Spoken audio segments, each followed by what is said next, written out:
Oke, selamat datang di channel YouTube Ruang Para Bintang. Buat dari kami yang ingin mendapatkan soal prediksi dan soal asli di Simaha Poltekkes bisa langsung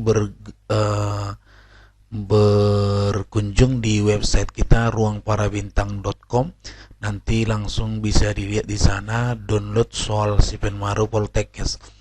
Nah, jadi biasanya itu ada di paling sudut kanan artikel terbaik yang paling banyak dikunjungi ya. Jadi adik-adik bisa lihat soal-soalnya di sini. Nah, ini adalah soal-soal Simaha Poltekkes atau Sipenmaru Poltekkes dari tahun-tahun sebelumnya. Jadi adik-adik boleh memanfaatkannya, tinggal download.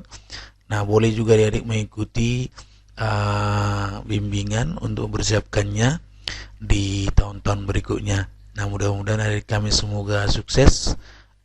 Jangan lupa subscribe channel YouTube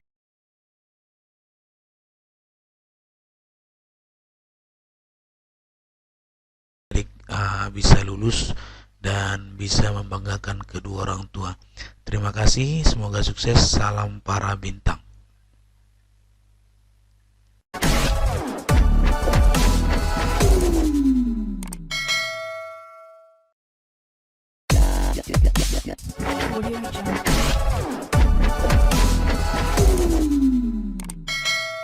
Oke, assalamualaikum warahmatullahi wabarakatuh.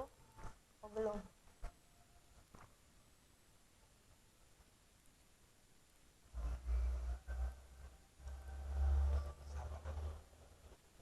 Assalamualaikum warahmatullahi wabarakatuh.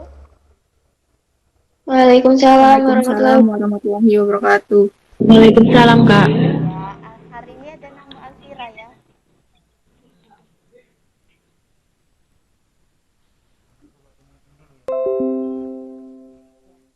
Oke ya. Alfira, asalnya dari mana, Dek?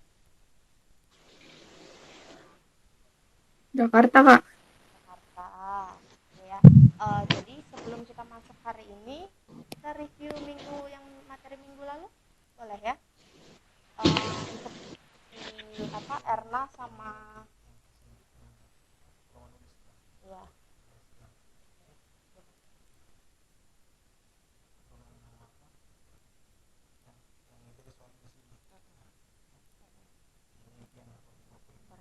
Oke ya. Kita sebelum mulai ya, masuk dulu materi minggu lalu. Materi minggu lalu kita Erna belajar tentang apa kita?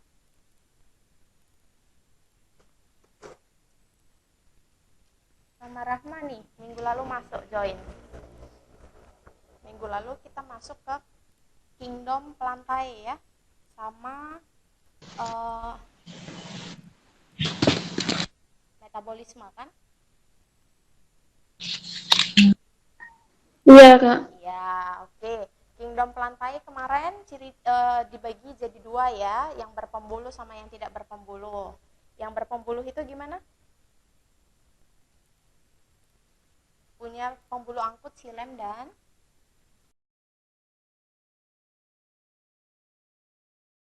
apa? Untuk mengangkut air. Iya, sedangkan floem itu mengangkut hasil fotosintesis ya. Oke, Sintesis. tumbuhan apa yang tidak Ya. punya pembuluh angkut?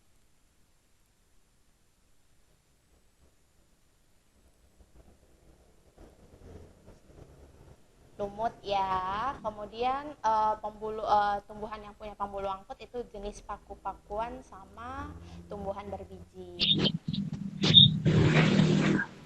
Oke, kalau metabolisme kemarin gimana? Atau enzim lah, enzim. Kan kalau metabolisme itu kan semua reaksi kimia dengan bantuan enzim. Enzim itu kemarin ibaratnya cara kerjanya gimana?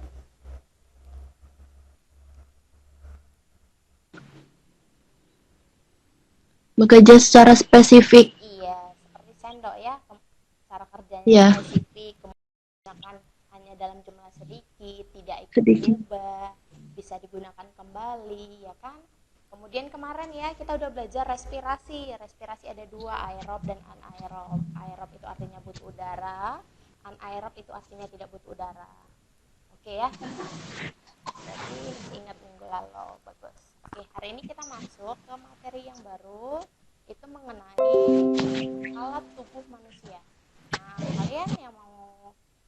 Poltekkes. Nah, nanti ini sangat berhubungan gitu ya.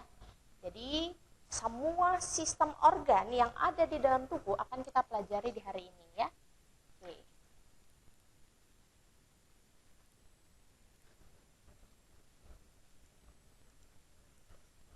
Iya. Oke ya, jadi kita hari ini dia ya. Jadi kita akan belajar nanti mengenai sistem peredaran darah, sistem saraf, kemudian ada sistem pernafasan, pencernaan, sistem rangka, kemudian nanti ada sistem gerak, banyak lagi ya macam-macamnya, ada sistem saraf. Nah, seperti itu ya. Jadi langsung aja kita masuk ke yang pertama mengenai sistem gerak ya. Nah, jadi ini dia. Nah, jadi di sistem gerak itu nanti kita akan belajar mengenai tulang, kemudian otot, dan kita juga akan belajar mengenai yang namanya sendi, gitu kan. Nah, yang pertama kali yang kita pelajari adalah tulang. Nah, ternyata fungsi daripada tulang atau rangka yang pertama adalah alat gerak pasif, ya. Artinya dia tidak bisa bergerak tanpa digerakkan oleh otot. Otot itu yang alat gerak aktif.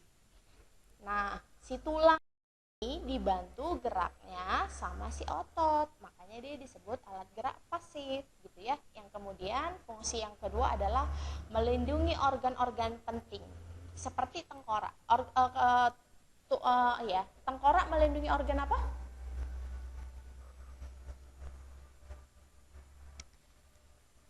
Syaraf. Iya, melindungi sel saraf atau juga biasa disebut dengan sel saraf itu kan dilindungi ya sama yang namanya otak ya. Kemudian ada rongga dada. Rongga dada melindungi organ apa yang vital di dalam rongga dada? Ada apa? Tulang rusuk. Iya, ada jenis tulang rusuknya. Kemudian organ maksudnya tulang dada, organ apa yang ada di dalam apa rongga dada? Iya, jantung. Kemudian apa lagi? Paru-paru ya, hati juga. Nah, itu ya, jadi fungsinya salah satu melindungi supaya organ seperti yang vital itu ya tetap baik-baik saja. Kemudian ada organ pinggul atau tulang pinggul itu melindungi daerah reproduksinya wanita, ada di situ ovarium ya kan, kemudian melindungi juga namanya ginjal ya. Kemudian fungsi yang ketiga adalah memberi bentuk tegak pada tubuh ya, jadi bentuk kita tegak itu karena adanya rangka. Kemudian fungsi yang keempat adalah tempat dibentuknya sel darah merah.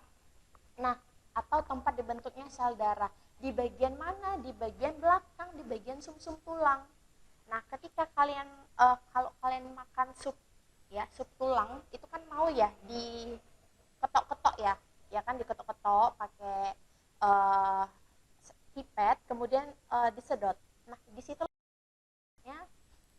sel darah ya. Kemudian nanti ada orang yang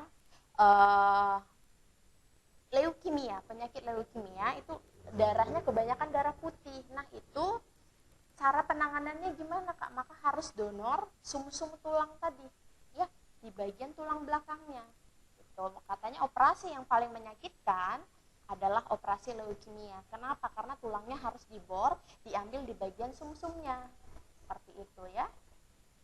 Kemudian fungsi yang berikutnya ini tadi, fungsinya tulang itu adalah tempat melekatnya otot. Nah, sampai di sini fungsinya tulang, paham? Ya, Kak. Paham. Oke, kalau kakak terlalu cepat bilang ya, kak kecepatan, kurang jelas, agak diperlambat gitu, nggak apa-apa ya. Oke, organ yang kedua setelah otot di sistem gerak ini kita akan belajar mengenai yang namanya otot ya. Tadi otot itu adalah alat gerak aktif, dialah yang menggerakkan namanya tulang. Nah, ini yang warna merah itu ya, itu adalah otot ya. Ini dia. Nah, ternyata otot itu terbagi lagi menjadi 3 ya. Hati-hati, materi ini paling sering ada di soal ini. Perbedaan antara otot lurik, otot polos sama otot jantung ya. Yang pertama berdasarkan bentuk. Kalau otot lurik ini seperti gambarnya, memanjang dia ya. Kemudian otot polos itu bentuknya seperti gelendong ya. Kemudian dia punya intiselnya satu di tengah ya. Kalau ini tadi sel otot lurik intiselnya banyak ya. Di tepi-tepi yang bulat-bulat ini, nah itu adalah si intiselnya. Kemudian otot jantung ya, nah itu bentuknya bercabang. Nah intiselnya itu banyak tapi adanya di tengah. Kemudian cara kerjanya, nah otot lurik itu letaknya itu adalah di rangka. Jadi ketika kalian pukul teman kalian ya, pasti langsung refleks ya, langsung melihat dia itu karena cara kerja daripada itu. Makanya cara kerja otot lurik itu cara kerjanya adalah sadar ya. Kemudian otot polos itu adanya di lambung. Nah kita kan nggak sadar kalau makanan kita itu lagi dihaluskan sama lambung. Maka cara kerja otot polos itu tidak kita sadari. Begitu juga otot jantung. Otot jantung itu letaknya adalah di bagian jantung. Nah kan kita nggak sadar jantung kita lagi memompa darah. Maka cara kerjanya adalah tidak sadar. Nah untuk perbedaan di antara ketiganya, paham? Ya, Kak. Paham. Paham ya, ingat aja, lurik itu adanya di rangka, kemudian itu adanya di lambung, otot jantung itu adanya di jantung. Maka cara kerja daripada rangka kita sadari, ya kan? Kita sadar kita bergerak, itu adalah otot lurik. Kalau otot polos, kita nggak sadar lambung kita itu lagi mencerna makanan, maka cara kerjanya tidak sadar. Kemudian otot jantung, nah kita kan nggak sadar, yang kita rasakan hanya detak jantungnya, tapi kita nggak sadar ketika jantung itu lagi memompa darah, maka cara kerjanya adalah tidak sadar ya. Oke, kita lanjut.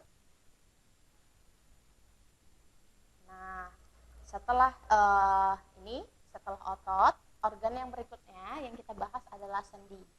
Ya, sendi itu adalah penghubung antara tulang dan otot. Ya, ada 6 jenis sendi. Yang pertama adalah sendi geser. Itu gerakan yang menggeser ini ya. Lihat pada gambarnya itu seperti kita mutar ke arah belakang. Nah, itu adalah sendi geser. Kemudian sendi peluru, gerak ke segala arah. Contoh sendi peluru ini adalah bahu kita gerakkan dia berputar ya. Tangan kita ini antara lengan atas sama bahu. Nah itu kan kita bisa berputar. Nah itu adalah sendi peluru ya. Kemudian ada sendi gulung, melakukan gerak rotasi pada porosnya. Itu adalah contoh pada telapak tangan ya. Ini ya. Kemudian ada sendi engsel. Nah itu gerakan satu arah. Itu contohnya siku ataupun lutut kita ya. Geraknya maju ke depan dan ke belakang, itu adalah gerak satu arah. Kemudian ada sendi putar, gerakan yang memutar. Nah ini pada tengkorak ya, tulang leher ya. Kemudian yang berikutnya adalah sendi pelana atau sendi yang geraknya dua arah, itu contohnya pada gerakan ibu jari. Nah kemudian ini dia ya, ini juga paling sering ditanya atau dibahas di soal. Nah nanti ada namanya cara kerja otot biceps sama otot triceps ya.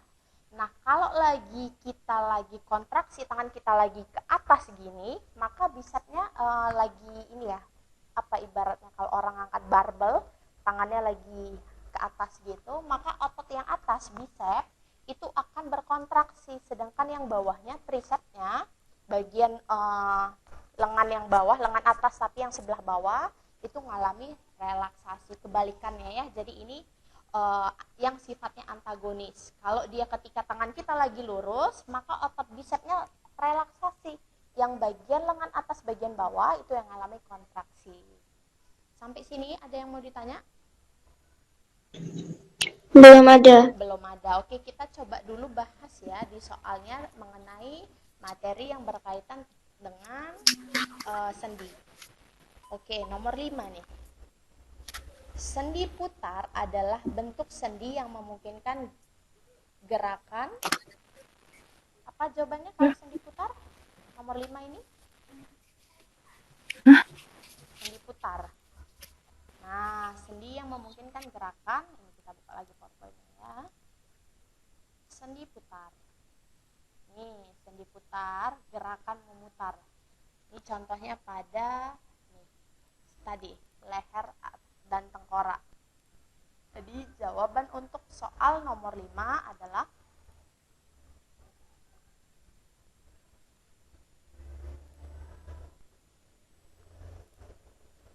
yuk sama-sama. Siapa ini? Yang Erna. E ya, Kak? Yang E, gerakannya terbalik. Benar nggak? Lebih cocok yang mana dia? Ini, leher, kepala sama tengkorak. Gerakannya gimana? Terbatas atau bebas?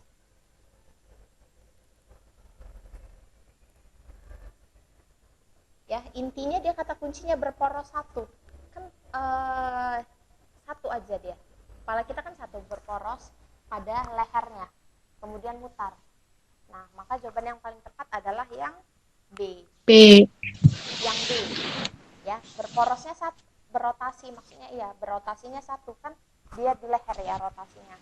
Oke. Kemudian soal nomor 6. Gerakan, kakak mau dibacain sama Erna? Boleh? Ini ya. Soal nomor 6.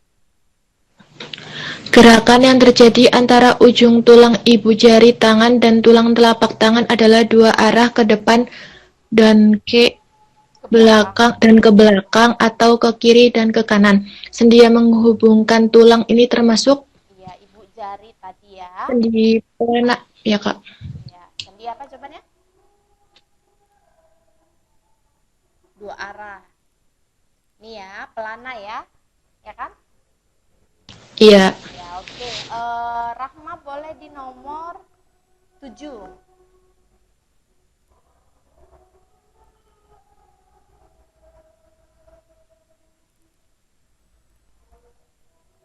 Mana nih, Rahma? Ya, Oke, ya Kak. 7. Hubungan antara tulang pada siku, lutut, dan ruas jari membentuk Oke. Sendi apa yang untuk gerak siku sama lutut? Ini dia. engsel ya Kak. Iya, engsel ya. Jadi jawaban nomor 7 itu adalah engsel ya. Kemudian kakak mau dibacain sama Alvira ya. Bentar ya. Iya. Oke, Alvira, kakak mau dibacain nomor 3. Nih.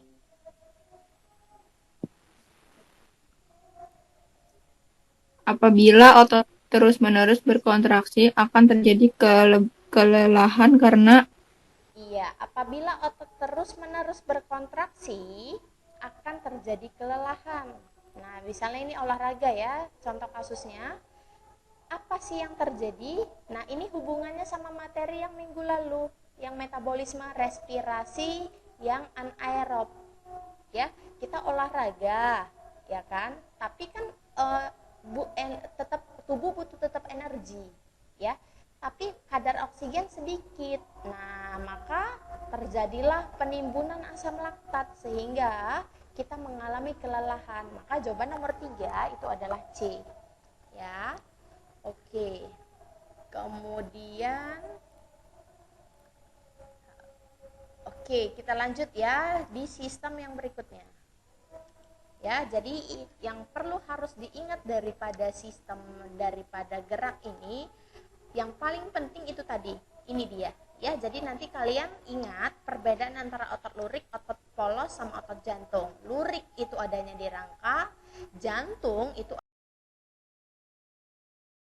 adanya di lambung ya. Jadi rangka cara kerjanya kita sadar ya kan. Kemudian jantung kita nggak sadar kalau jantung kita lagi mompah, apalagi lambung. Maka cara kerja otot jantung sama otot polos itu adalah tidak sadar ya.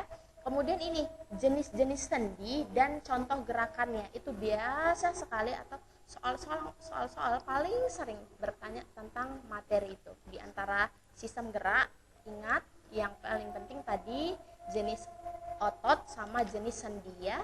Oke, kita masuk yang berikutnya. Sekarang adalah sistem ekskresi. Nah, sistem ekskresi ini, nanti gimana sih caranya ya? Ginjal itu mengeluarkan urin, kemudian apa fungsi hati, fungsi kulit, dan juga paru-paru ya. Jadi ini dia. Ya, ada yang pertama namanya ekskresi. Kalau ekskresi itu adalah pengeluaran sisa hasil metabolisme tapi sudah tidak diperlukan lagi sama tubuh. Ya, ibarat kenapa sih sampah harus dibuang? Gimana kalau sampah di rumah kalian dibiarin aja selama 1 bulan, apa yang terjadi?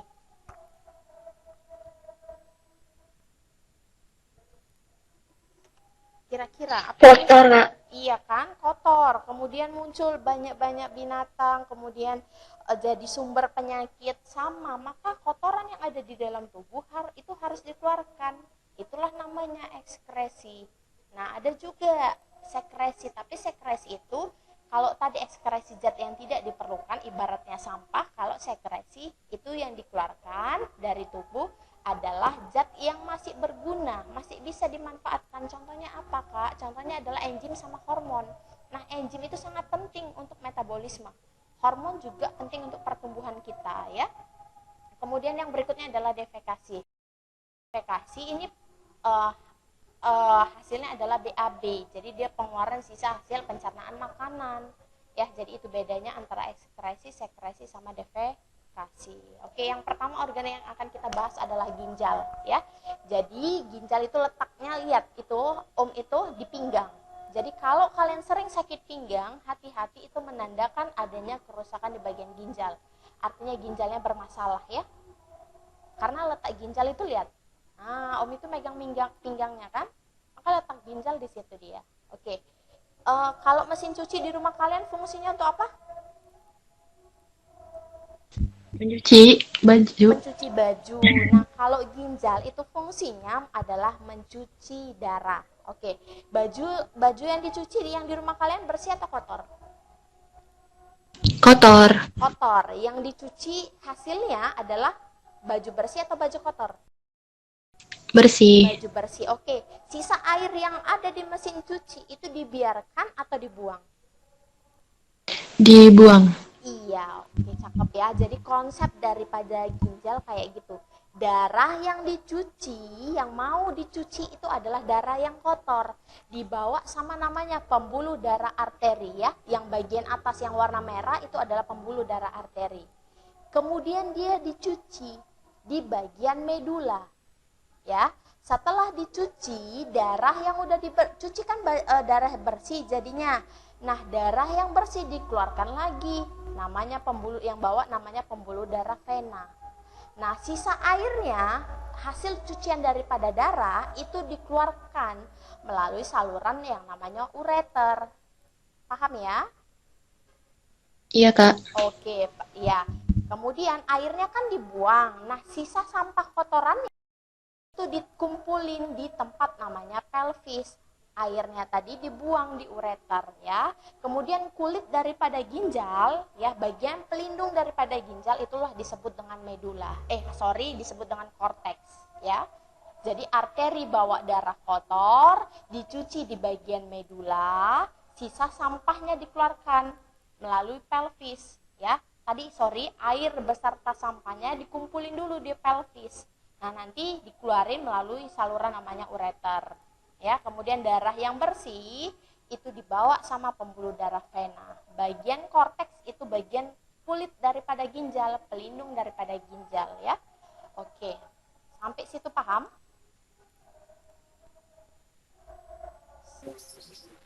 Sampai sini tadi paham ya bagian-bagian ginjal? Paham. Paham. Kak. Oke, ya. Kak, gimana caranya menjaga kesehatan? Perempuan tolong dihindarin obat seperti namanya obat diet ya, atau obat yang pokoknya pemutih, kemudian obat-obat yang ketika kalian lagi menstruasi, kemudian kalau kita bilangnya asam gugut kan, terus ada tuh perempuan yang nggak kuat dia nahan rasa sakitnya, nah dia pakai minum tuh Kiranti, kemudian dia minum obat-obat pemutih atau obat diet. Nah, itu hati-hati karena kita nggak tahu komposisinya apa ya. Memperberat kerja daripada ginjal kalau kita sering konsumsi. Oke, bentar ya, ada yang join. Oke. Ghazali Zufri. Panggilnya apa? Ghazali atau Zufri? Yang dimatikan gitu. Google Meet. I don't know.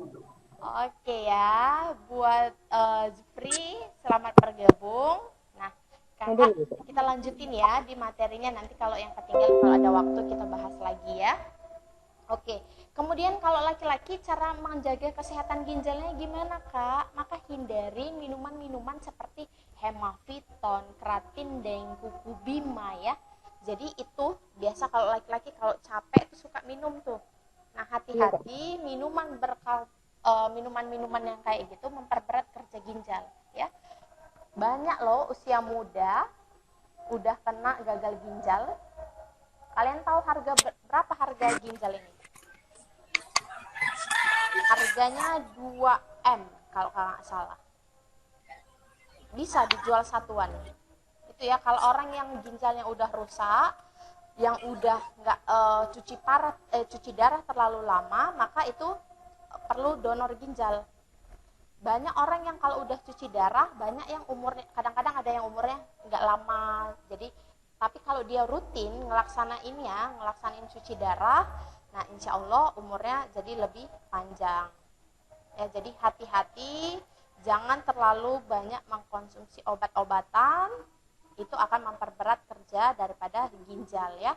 Harga ginjal itu sepasangnya 2,7. Jadi kalau kamu jual di pasar gelap satu, harganya 1,4 M.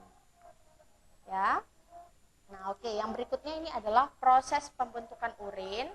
Nah, gimana sih caranya urin itu, air pipis itu keluar dari tubuh kita? Ya, rumusnya adalah yang pertama, rumus cara adalah VIRA.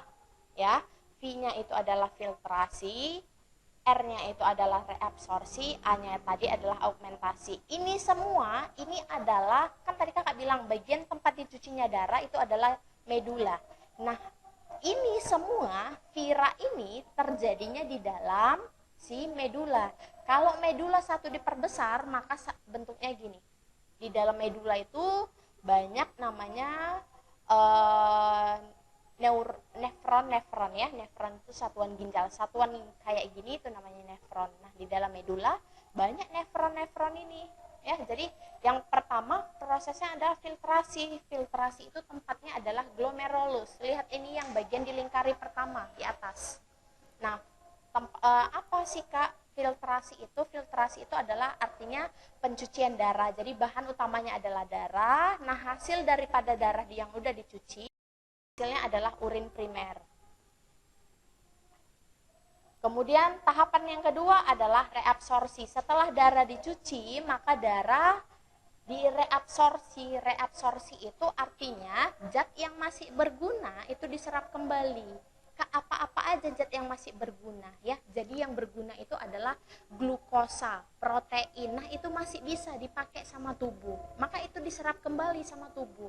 Nah, sisa-sisa, jadi urin yang kalian keluarkan itu harus benar-benar sisa ampas, yang nggak ada lagi zat-zat yang masih diperlukan ya. Tempat penyerapan kembali glukosa adalah tubulus contortus proximal ya.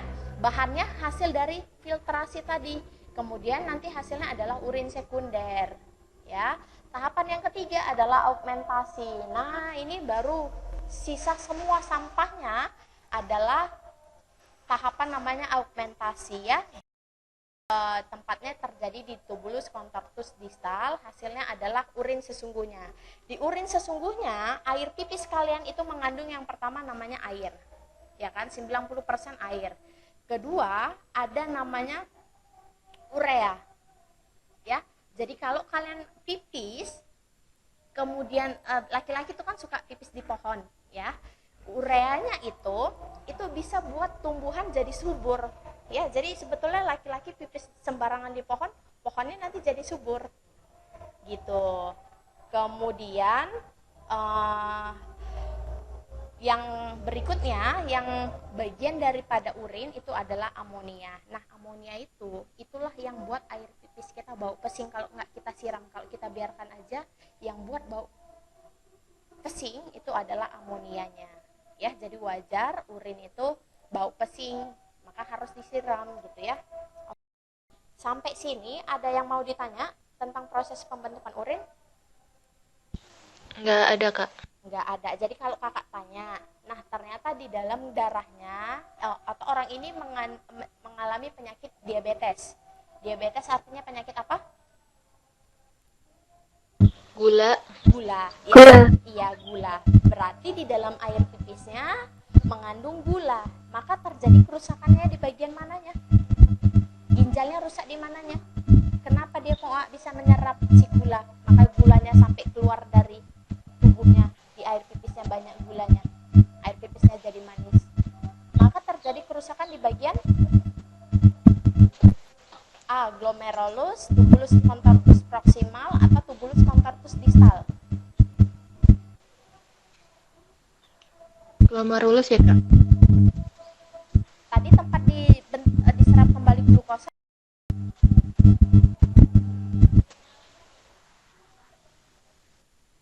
Tubulus contortus proximal ya. Jadi kalau masih seseorang mengalami diabetes ya, menandakan adanya kerusakan ginjal di bagian tubulus contortus proximal, atau bisa jadi ternyata di dalam tubuhnya masih banyak protein. Ya, nama penyakitnya adalah albuminaria. Jadi orang-orang yang air pipisnya masih banyak protein itu biasanya mengalami pembengkakan di bagian organ tubuhnya. Ya, bisa jadi penumpukan cairannya di kaki, maka kakinya mengalami kaki gajah, itu bisa ya, kakinya membesar itu karena ada protein di air pipisnya, masihan proteinnya nggak diserap. Nah, itu juga terjadinya di tubulus contortus proximal, atau ini kita bahas ya, ada tadi soalnya.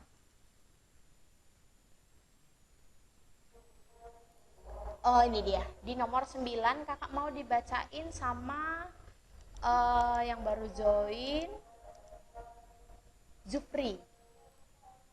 Soal nomor 9 boleh dibacain.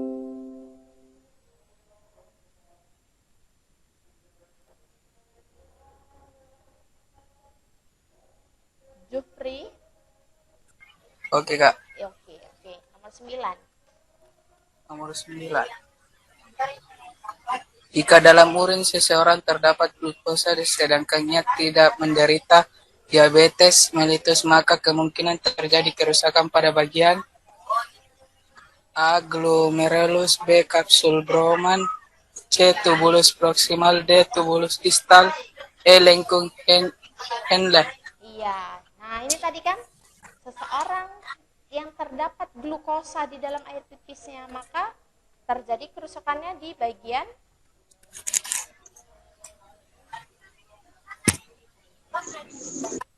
ayo sama-sama apa jawabannya nomor 9? Tadi udah kakak bilang ya, terjadi di ini dia. Tubulus proximal. Proximal, iya. Kemudian di nomor berapa lagi ya?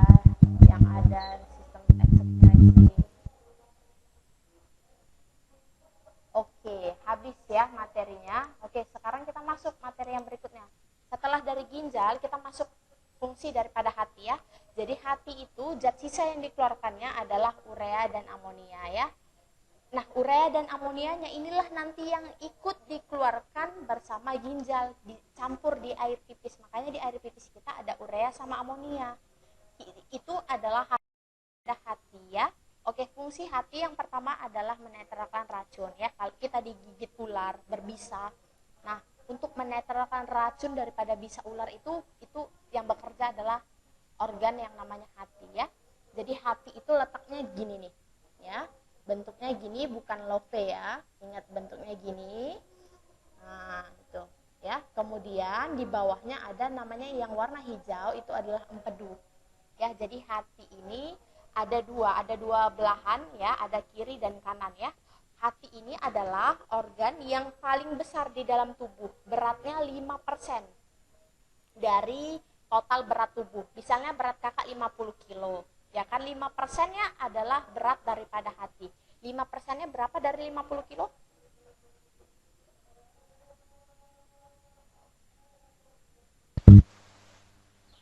5 kilo ya, Kak? Itu berarti bagi 2,5 kilo. 2,5 kilo daripada berat kakak itu cuma untuk hati. Karena dia adalah organ organ yang paling besar. Ya. Nah, itu dia. Ya. Kemudian fungsi hati yang berikutnya adalah jadi sel darah merah yang udah tua itu umurnya 48 hari, ya 40 hari. Nah, itu fungsinya nanti kalau yang udah tua maka itu fungsinya diubah jadi namanya bilirubin. Ya, fungsinya itu untuk mewarnai urin, ya, untuk mewarnai BAB kita ya, itu dia. Jadi BAB kita warnanya itu coklat itu karena dari sel darah merah yang udah tua namanya bilirubin. Oke. Jadi kalau misalnya BAB kita ya kan menandakan warnanya sudah hitam terus-terus, hati-hati itu menandakan adanya kerusakan jantung. Kerusakan organ yang namanya hati. Karena harusnya normalnya warnanya kecoklatan. Ya, sudah menghitam berarti hatinya atau livernya sudah rusak. Ya, kemudian cadangan glukosa. Ya, kita kan makan, nah ternyata ada yang sebagian disimpan. Jadi ketika kita puasa, kita tetap bisa beraktivitas karena kita punya cadangan glukosa dalam bentuk glikogen, itu disimpan di hati ya. Kemudian yang berikutnya ini dia. Nah, jadi protein yang kita makan sisanya berupa urea dan amonia. Ini terjadinya di hati, di romba. Nah, nanti yang bergunanya diserap sama tubuh. Sampahnya itulah nanti jadi urea sama amonia. Nah, ini urea sama amonia itu berasal dari protein. Makanya tadi kakak bilang air pipis kita tanaman karena berasal dari protein ya. Kemudian fungsi yang berikutnya adalah menghasilkan cairan empedu. Jadi kan di bawah hati ini yang warna hijaunya kan ada empedu. Nah, fungsinya hati menghasilkan cairan untuk si empedu ini bekerja. Ya. Jadi fungsi empedu itu apa, Kak? Fungsi empedu adalah menetralkan atau merombak daripada lemak. Ya. Maka kalau orang yang kurban ya, yang pernah ikut kurban itu biasa tahu ya. Kalau nggak akan boleh itu empedunya sampai pecah. Kalau pecah itu nanti semua dagingnya itu jadi bau kemudian pahit. Kenapa? Karena di dalam empedu ini terdapat lemak ya. Lemak itu kan bau dan kotor ya. Jadi jangan sampai orang yang mau motong hewan itu jangan sampai empedunya pecah. Oke, kemudian yang berikutnya daripada hati adalah tempat pembentukan vitamin A. Jadi buat vitamin A itu di hati. Apa fungsinya vitamin A?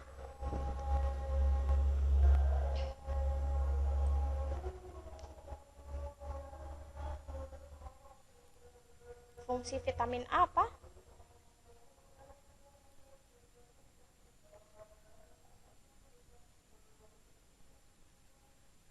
Untuk pengobatan.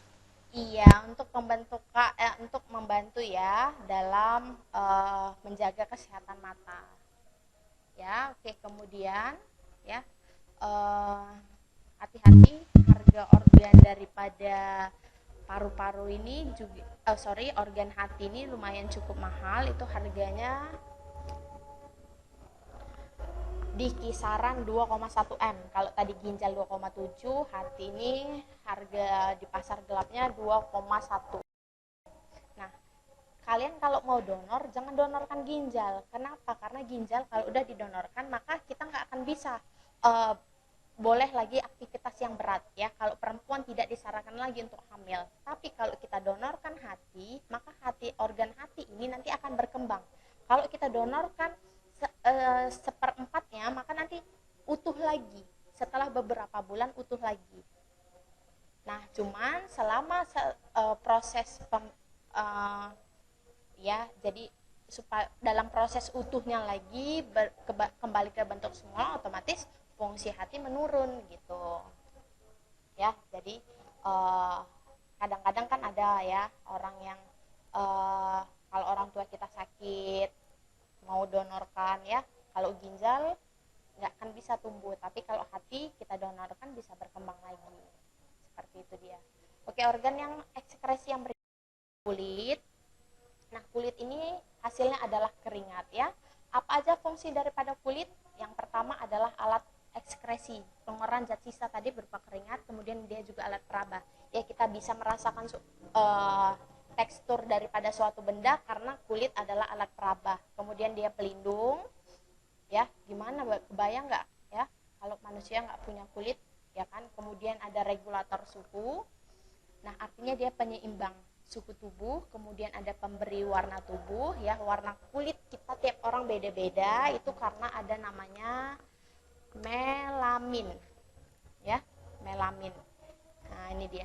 Orang yang albino, yang putih semua, dia tubuhnya tidak memproduksi yang namanya melamin, maka dia nggak bisa kena cahaya matahari, sensitif dia. Kulitnya jadi perih kalau kena matahari. Maka dia kalau keluar harus pakai jaket atau payung, ya, kalau ketika ada matahari, atau lebih bagus dia keluar ketika nggak ada matahari. Ya, itu orang yang albino, yang putih semua. Oke, yang berikutnya, fungsi daripada kulit itu tempat pembentukan vitamin D. Ya, jadi vitamin D ini ternyata dibentuk di kulit dengan bantuan cahaya matahari. Makanya kita bagus berjemur di antara jam 9 sampai jam 10 untuk membentuk vitamin D. Vitamin D itu fungsinya untuk apa? Salah satu fungsi vitamin D adalah mencegah kanker. Ya, kemudian fungsi daripada kulit jelas, ya, tempat penimbun lemak. Orang yang gemuk umumnya, ya, cadangan penimbun lemaknya banyak di bawah kulit, ya. Oke, sampai sini ada yang mau ditanya? Nggak ada. Oke, yang berikutnya kita masuk ke organ. Yang berikutnya adalah paru-paru. Nah, jadi paru-paru itu mengeluarkan karbon dioksida dan H2O. Ada ternyata air yang keluar dari paru-paru. Kak, kok bisa? Kalau nggak percaya, kalian ada kaca, kemudian kalian hembuskan nafas kalian, kemudian nanti kaca itu jadi berembun. Maka itu menandakan paru-paru juga mengeluarkan namanya uap air, ya, H2O. Ya, paru-paru untuk lebih jelasnya nanti kita masuk ke sistem pernapasan. Nah, untuk sistem ekskresi ada yang mau ditanya? Belum, Kak. Belum. Oke, kita masuk yang berikutnya, ya, sistem pernapasan. Oke. Sistem pernapasan, organ apa aja yang berperan? Ada yang tahu? Hidung, faring, tenggorokan, bronkus. Ya, bronkus, iya. Pernah nggak sistem ini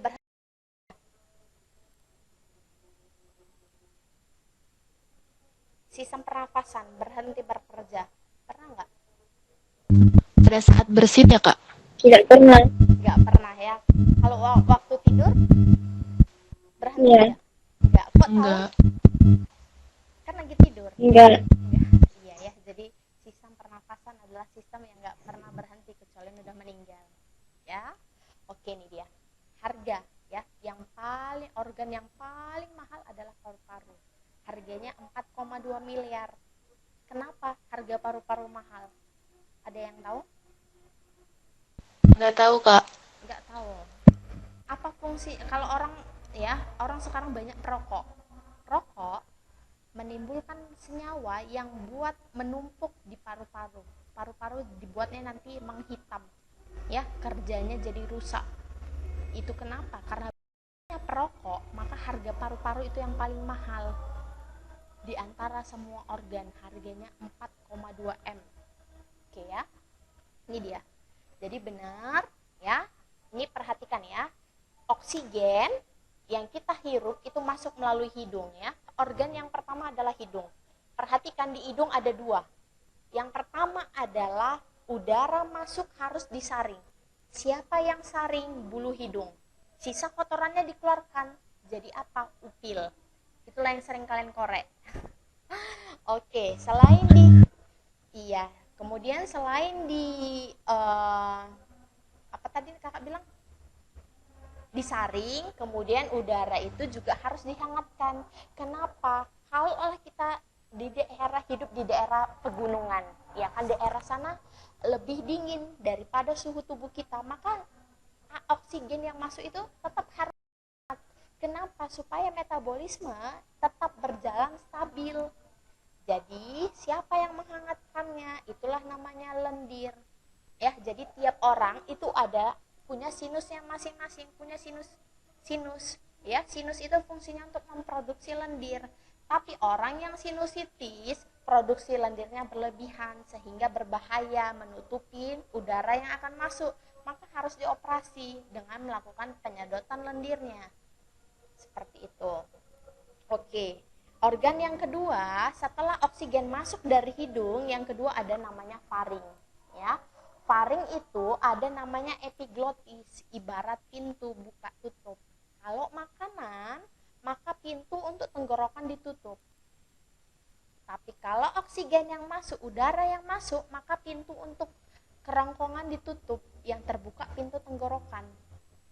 Jadi kalau makan sambil bicara, ada makanan yang masuk, ada udara yang masuk, pintunya epiglotisnya bingung buka yang mana. Maka efeknya adalah tersedak. Paham sampai sini? Paham, Kak. Paham. Oke, organ setelah faring ada namanya laring. Nah, di laring ini yang paling ketara itu pada laki-laki. Kenapa? Karena ada namanya jakun, ya. Oke, kalian pegang laringnya masing-masing di bagian jakun ya, sambil bersuara, ngomong. Pasti ada terasa bergetar. Coba sama-sama. 1, 2, 3. Ada terasa bergetar di bagian iya jakunnya. Nah, kenapa? Karena di dalam laring selain ada jakun pada pria, ternyata juga ada pita suara. Pita suara itulah yang nanti ketika nafas menghembuskan gelombang suara menyentuh pita suara, itulah menghasilkan bunyi. Karena ada pita suara, maka tadi bergetar terasa, ya. Kemudian, nah, kadang-kadang kan hidung kita mampet, ya kan? Kalau hidung kita mampet, kita biasa bernafas lewat mana?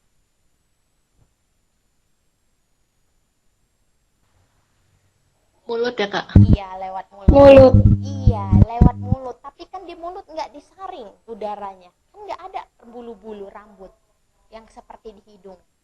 Maka kita tetap aman. Kenapa? Karena kita punya laring. Laring itu adalah penyaringan kedua. Ya.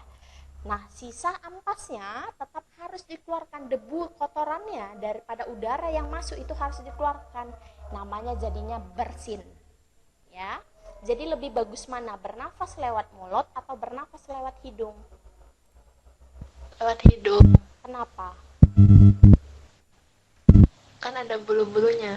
Biar disaring. Iya.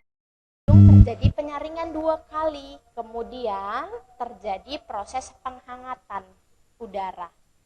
Ya kan? Oke.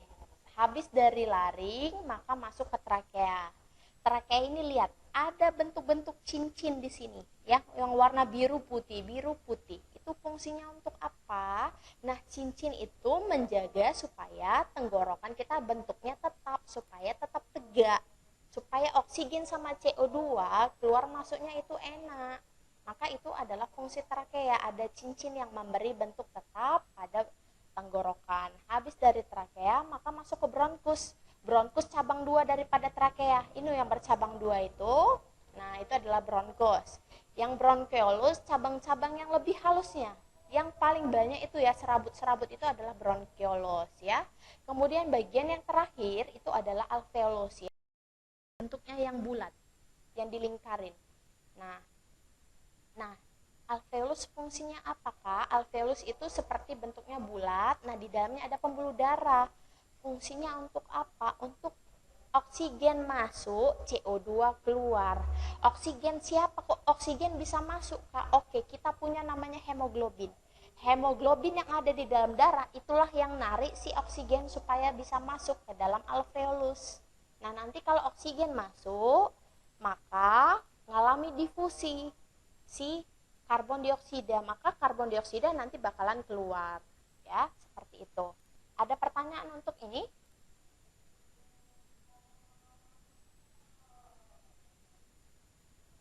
Untuk sistem Kak, apa? saya mau tanyakan kan kalau kalau yang itu kan kalau dari jantung ke paru-paru itu lewatnya dari mana? Oh, itu yang ini ya, peredaran darah ya. Peredaran darah. Iya, peredaran darah. Ini nanti ada grafiknya nih. Sebentar kakak tunjuk ya. Iya. Bentar. Ini dia. Ah, ini dia. Nah, di sini ini paru-paru. Ya, ini gambar paru-paru yang atas. Nah, kok bisa Iya. paru-paru masuk ke dalam jantung? Karena ada pembuluh darah namanya vena pulmonalis. Vena pulmonalis yang bawa darah dari paru-paru menuju jantung. Ini dia. Yang paling dekat ini ya, yang warna merah ini vena pulmonalis. Ini dia, pintar pertanyaannya. Jadi ada pembuluh darahnya yang bawa, yang menghubungkan antara paru-paru sama jantung. Langsung nanti dari paru-paru langsung darah dibawa ke jantung. Nanti dipompa ke seluruh tubuh. Seperti itu. Ada lagi pertanyaan? Untuk sistem pernafasan. Oke, penyakit COVID, ya kan, menyerang paru-paru. Nah, tepatnya di bagian alveolusnya. Jadi, bagian alveolusnya sama virus COVID itu dibuat berisi nanah. Jadi, dia sulit untuk bertukar antara oksigen yang masuk sama CO2 yang masuk karena alveolusnya udah dipenuhi sama nanah atau sama darah. Ya, jadi itu dia kenapa orang yang COVID itu mengalami sesak napas. Karena kesulitan oksigen masuk sama CO2 keluar. Oke. Kemudian kita akan bahas mengenai pernafasan dada dan pernafasan perut ya. Kalau pernafasan dada, ingat gunakan tulang rusuk. Kalau pernafasan perut itu menggunakan diafragma. Inspirasi ini artinya udara masuk. Ekspirasi artinya udara keluar. Ya. Oksigen masuk, ekspirasi, karbon dioksida keluar, ya. Ini dia pernapasan dada. Kalau ketika ya, nih, inspirasi kita sama-sama coba tarik nafasnya masing-masing, kemudian hembuskan. Nah, apa yang terasa kalau udara masuk? Kan tulang rusuk sama tulang dada membesar ya, terangkat, ngalami kontraksi. Tulang dada membesar ya, kemudian tekanan udara turun, maka udara dari luar akan masuk. Nah, kalau kita buang nafas, tarik nafas kita, kemudian buang. Nah, maka tulang dada lebih mengecil dia ketimbang tadi yang masuk. Seperti itu. Kemudian kita akan bahas ya volume macam-macam volume udara, ada volume tidal, volume inspirasi komplementer atau biasa disebut volume cadangan. Kemudian ada volume cadangan yang udara keluar, ada udara residu atau udara total. Ya. Oke, untuk itu kita akan bahas di soalnya nih mengenai sistem pernafasan. Oke, Kakak di soal nomor ini dia ya. Oke, 17. Kakak bacain, kan tadi masing-masing udah ya. Proses masuknya oksigen pada pernafasan dada disebabkan otot antar tulang rusuk. Gimana?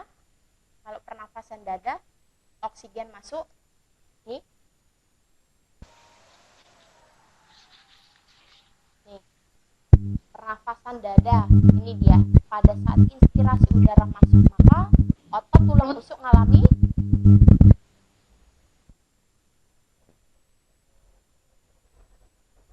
yuk ini sama-sama kita jawab. Ini dia yang bagian pernafasan dada, inspirasi udara masuk, maka otot tulang rusuk ngalami Mengangkat. iya, kontraksi ya. Kemudian tekanan udaranya gimana? Tekanan Turun. udaranya turun. Maka jawaban yang paling tepat untuk soal nomor 17 adalah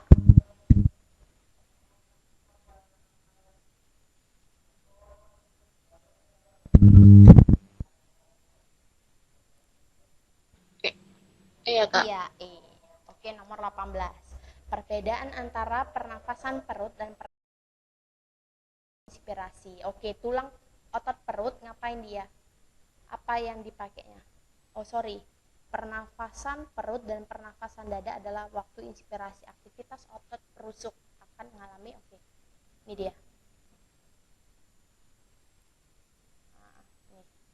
Inspirasi pada pernafasan dada. Tulang rusuknya gimana? Kontraksi. Kemudian rongga dadanya Turun. Rongga dadanya membesar, tekanan udara yang turun ya. Rongga dada membesar. Maka jawaban di nomor 18 Yang C ya, Kak? iya, yang C. Oke, nomor 19. Bacain Rahma. Asma yang merupakan gangguan pada sistem yang mengakibatkan Asma ya. Asma ini umumnya orang yang ngalamin sesak nafas, kemudian suara nafasnya gitu berat. Kadang-kadang harus pakai alat bantu, si inhaler. Ya. Kenapa? Karena tadi ini dia. Ya, ini asma itu dia di bagian di sini ya. Kakak buka. Nah, di bagian ini dekat daripada dia di bagian tenggorokannya, ya. Itu mengalami penyempitan.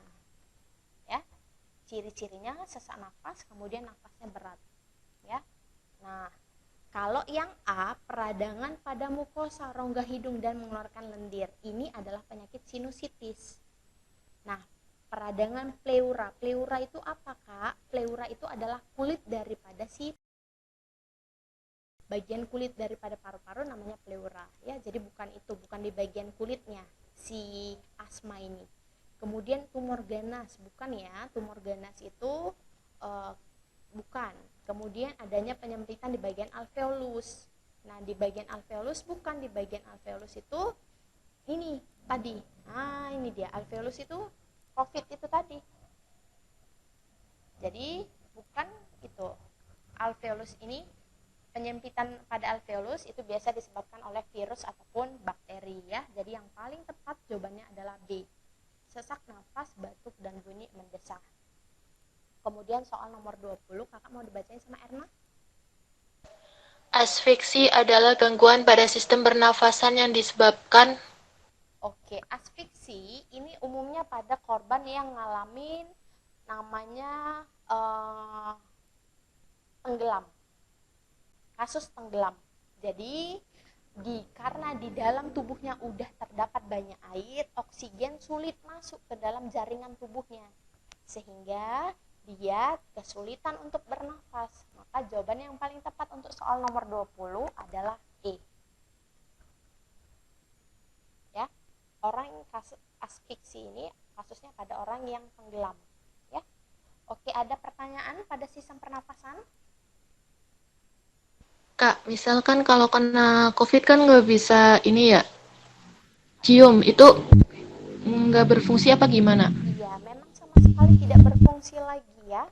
Itu bisa jadi, kan dia COVID ini menyerang sistem pernafasan ya. Bisa jadi ada di hidung, bisa jadi ada di faring, bisa jadi ada di trakea, bisa jadi ada di alveolus ya. Kalaulah dia ada di hidung, maka rusak fungsi daripada hidung, maka sama sekali kita tidak bisa merasakan indera penciuman kita ya. Itu tadi karena dia hampir menyerang di semua sistem pernafasan. Ini, di semua organ sistem pernafasan. Tapi kalau udah yang paling parah, itu udah sampai menyebar di bagian alveolusnya. Mungkin kalau orang yang tidak bisa mencium ini, nah virusnya kan masuk melalui melalui udara ya kan, mungkin masih di awal-awal dia. Mungkin masih virusnya itu belum sampai di bagian alveolusnya, mungkin masih ada di bagian sampai tenggorokan sini. Nah, tapi kalau udah parah itu yang udah menyebar sampai di alveolus sehingga orang mengalami sesak nafas gitu. Mungkin terdeteksi di gejala awal, cepat dia penanganannya. Belum sampai sesak nafas udah tahu dia COVID. Nah, gitu dia. Ada pertanyaan lagi, paham? Paham, Kak. Paham. Oke, sekarang kita masuk ya. Organ sistem yang berikutnya adalah sistem pencernaan makanan. Oke. Nah, nih yang hobi makan siapa di sini? Harus tahu. Ya, ini dia. Sistem pencernaan makanan adalah proses yang bekerja dalam mencerna makanan. Ya, ada dua tahapan secara mekanik dan kimiawi. Mekanik itu artinya makanan itu dihancurkan. Kalau kimiawi itu dengan bantuan namanya enzim. Ya, enzim itu seperti yang udah kalian tahu, kalau itu adalah biokatalisator, mempercepat reaksi tanpa ikut bereaksi. Tuh, ya, oke. Sekarang kita masuk nih dia.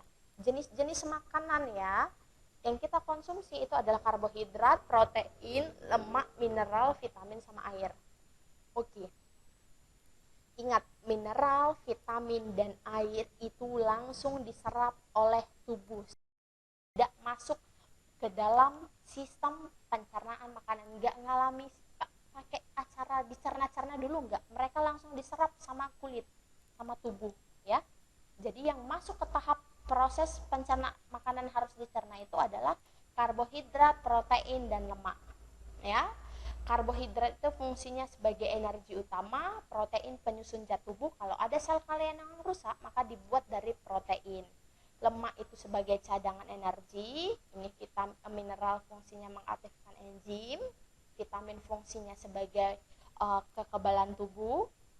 Ya, kemudian air itu sebagai pelarut. Oke, ini ya kalian tahulah kalau karbohidrat itu diambil dari nasi, protein dari ikan, lemak dari daging, susu, ya kan. Mineral itu diambil dari kubis, kemudian yogurt, ya. Kemudian ada vitamin, itu jeruk, itu kayak vitamin. Kemudian wortel itu kayak akan vitamin A, ya. Kemudian air, ya, itu sama diambil dari komposisi meminum air. Oke. Ya, jadi ini adalah organ-organ yang berperan dalam sistem pencernaan makanan. Ada mulut, kerongkongan, ya. Perhatikan kerongkongan. Kalau tenggorokan itu masuk ke sistem pernafasan, ya. Jadi sistem pencernaan makanan itu kerongkongan. Jangan sampai salah lagi. Kemudian ada empedu, ya. Kemudian ada lambung, kemudian ada usus halus, usus besar, kemudian anus dan rektum. Tubuhnya, ya. Oke, kita bahas organ yang pertama. Ya, makanan masuk melalui mulut. Di mulut ada tahapan apa aja? Fungsinya mulut apa sih?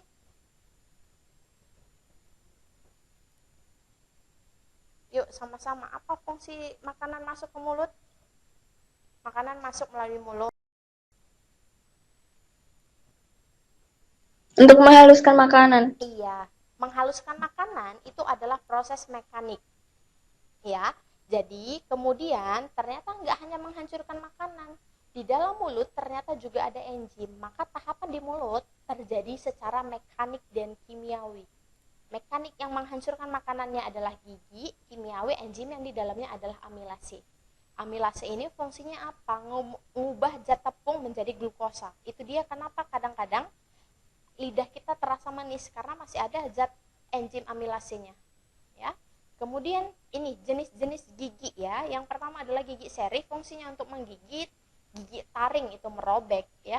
Kemudian ada gigi geraham yang paling belakang itu fungsinya adalah untuk mengunyah, ya. Kemudian ini adalah lidah, jenis-jenis lidah, ya. Yang paling depan itu merasakan manis. Belakangan manis ada asin. Yang paling belakang itu pahit, ya. Kemudian organ yang berikutnya adalah kerongkongan. Ini bentuknya kerongkongan, ya. Itu mulut. Habis dari mulut bagian atas makanan masuk ke kerongkongan. Ini dia. Di kerongkongan apa yang terjadi? Ada gerak namanya gerak peristaltik, ya. Itu mendorong makanan dari mulut ke lambung. Oke, organ yang berikutnya itu adalah lambung. Oke, lambung ini lambung itu ada terjadi proses mekanik dan kimiawi. Ternyata makanan yang masuk ke dalam mulut itu ukurannya masih besar. Maka harus dihancurin lagi sama namanya lambung. Kenapa? Karena lambung punya otot tadi, otot polos yang menghancurkan makanan, ya. Jadi makanan yang ada jadi lambung itu fungsinya yang pertama menghaluskan makanan sampai bentuknya kayak bubur. Itu adalah fungsi lambung yang pertama, ya. Kemudian di dalam lambung juga terjadi proses namanya lapar. Nih, LAPE sama R, lapar, ya. Apa aja? A-nya itu ternyata ada sama CL. Jadi nggak semua makanan yang kita makan kan itu steril. Banyak ya kita suka makan jajan pinggir jalan, nah itu banyak kumannya. Maka kita punya asam HCl yang fungsinya adalah membunuh kuman. Ya. Nah, orang yang asam lambung, asam HCl-nya ini naik ke atas permukaannya sampailah dia nanti keluar hasilnya jadi muntah yang sifatnya asam. Ya, kemudian ada yang berikutnya ada pepsin. Itu fungsinya apa? Mengubah protein menjadi pepton. Yang terakhir itu ada renin, fungsinya adalah mengendapkan kasein. Oke, setelah makanan masuk ke lambung, maka menuju namanya usus halus. Di usus halus ini proses penyerapan makanan yang terjadi adalah secara kimiawi. Maka enzim apa yang terlibat? Nah, ada enzim namanya amilase, pepsin sama lipase. Ya, jadi usus ini perhatikan ada 3 jenis. Ya, usus halus ada duodenum, jejunum, sama ileum. Duodenum ini makanan ini diubah. Karbohidrat harus dipecah jadi glukosa. Protein itu harus dipecah jadi asam amino. Lemak harus dipecah jadi asam lemak. Kenapa? Karena tubuh nggak bisa mencerna karbohidrat. Tubuh maunya dalam bentuk glukosa. Tubuh nggak bisa mencerna protein. Tubuh maunya dalam bentuk asam amino. Gitu juga, lemak nggak bisa dicerna sama tubuh. Tubuh bisa mencerna, yang bisa dicerna hanya asam lemak. Maka ini harus diubah. Yang mengubahnya ini tadi, ada enzim amilase, tripsin, sama lipase ya. Kemudian setelah diubah, udah jadi glukosa, udah jadi asam amino, udah jadi asam lemak, maka masuk ke usus yang kedua, jejunum. Itu adalah usus kosong, hanya numpang lewat. Nah, di bagian terakhir yang ketiga namanya ileum. Disinilah glukosa, asam amino, asam lemak, dan gliserol itu diserap sama tubuh. Nah, nanti setelah diserap, diambillah fungsinya masing-masing. Sisa sampahnya maka masuk ke dalam namanya usus besar. Nah, di usus besar ini terjadi proses pembusukan makanan. Ampasnya kan harus dibuang. Nah, dibusukkan sama bakteri namanya E. coli. Kemudian air yang masih ada di dalam makanan itu diserap, ya. Nah, E. coli itu hidupnya di usus buntu. Ya, ini ada kita bagian bawahnya itu ada usus buntu. Tapi orang yang suka mengkonsumsi biji-bijian seperti biji cabai, terus ketelan tuh biji buah jambu. Nah, itu akan merusak daripada menghambat. Nah, dia menumpuk di sini usus buntu. Jadi bakterinya merasa terancam. Dia menyerang sendiri si usus buntunya. Maka kalau udah bengkak meradang itu harus dipotong. Orang yang usus buntunya udah dipotong itu akan lebih mudah terkena penyakit.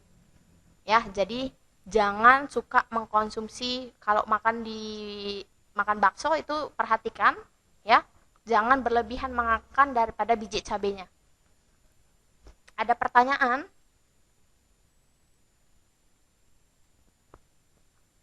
Belum ada. Belum mau ada. Oke, kita masuk ya. Ternyata kan tadi sisa ampasnya udah dibusukkan sama E. coli, maka harus dibuang sampahnya ya. Dikumpulin di namanya rektum. Disinilah penampungan BAB kita.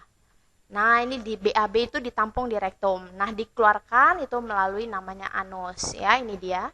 Seperti gambarnya. Oke. Ini dia.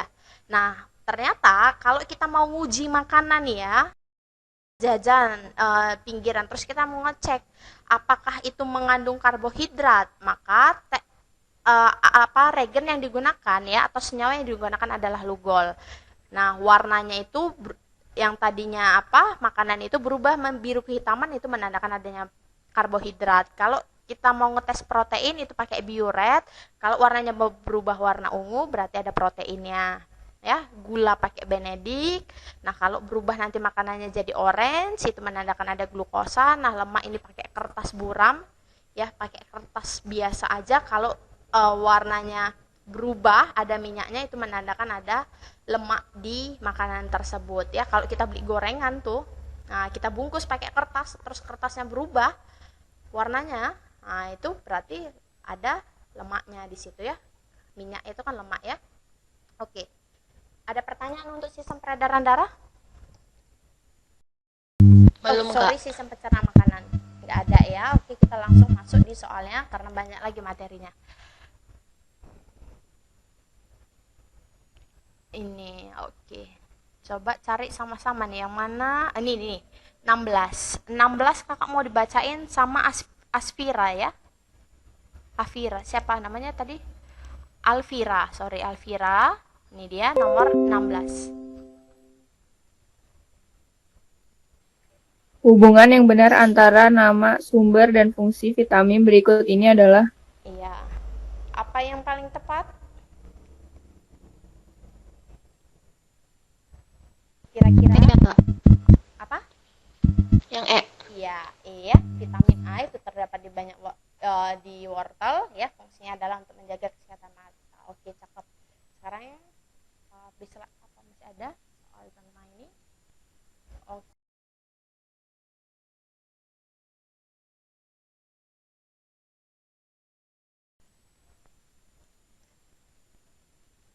Oke, sistem peredaran darah ya. Ini dia. Oke. Jadi yang bakalan dipelajari di sistem peredaran darah itu kita akan belajar jantung, kemudian pembuluh darah, kemudian kita juga belajar tentang darahnya itu sendiri ya. Yang pertama kita akan bahas mengenai darah. Nah, ini dia. Darah itu ternyata kalau disentrifuge atau dipakai kecepatan berputar, nah jadi mengendap dia. Ada yang kuning, ada yang merah. Yang kuning ini adalah cairannya. Sedangkan yang merah itu adalah eritrosit. Inilah komponen darah yang sesungguhnya, ya. Nah, ini dia ya. Nah, jadi si eritrosit itu yang mengandung banyak air, maka di sini itu yang paling banyak adalah airnya ya. Nah, ini dia, darah kita itu dibagi nih, ada sel darah merah, sel darah putih, kemudian ada keping darah ya. Itu yang warna kuning ya. Oke, kita bahas dulu fungsi sel darah merah. Sel darah merah itu jumlah normalnya harus 5-6 juta. Fungsinya untuk apa? Sel darah merah itu fungsinya adalah mengangkut ya.